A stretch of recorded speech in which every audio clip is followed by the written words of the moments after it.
il nostro corteo, che è un corteo è un corteo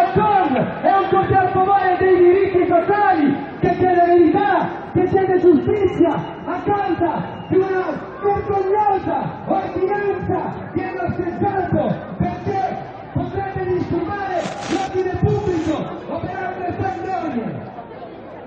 Si chiede di chiudere questo qua perché disturbiamo, quando in realtà la verità è che vogliono dimostrare che ci sono in realtà per una popolazione di serie A e una di serie B e noi questo non possiamo accettarlo.